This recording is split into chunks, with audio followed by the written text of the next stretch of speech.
Greetings, players! The 8.1 update is going to add to your motor pools the vehicles of the first tank-building nation. In this episode, we will take a closer look at their features. So let's see what the steel beasts from Old Blighty are like.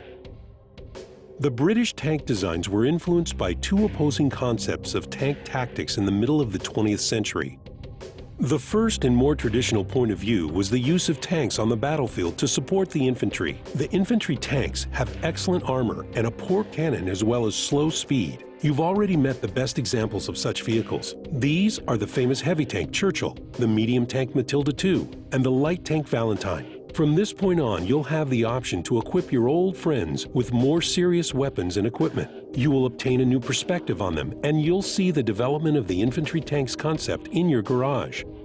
The other significant concept of tank usage emphasized mobility, in which tanks would do fast raids in the enemy rear areas. Cruiser tanks have thinner armor, whilst their speed is higher. Players have already met tanks of this branch. These are the air mobile tank Viertracht, the cruiser tank Crusader, and the heavy Cromwell, and of course, the tank known by everyone who has an interest in tank history, Comet. This was the best British tank to see service in World War II, and this heavy cruiser laid the way for the capital or universal tank. These two concepts are completely opposite with their own pros and cons. In the following years, excellent examples of tank building such as the medium tank Centurion and the heavy tank Conqueror were created. The top-tier tanks of the British tree are experimental and computed vehicles that didn't take part in any battles of World War II. These tanks may interest you with their features. The outlay of the FV215B will impress players with its futuristic design, whilst the FV4202 might be a nasty surprise for commanders of French tanks and self-propelled guns in particular, with its powerful weapon.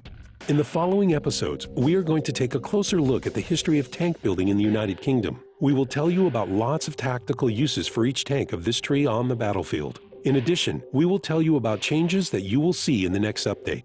See you next time!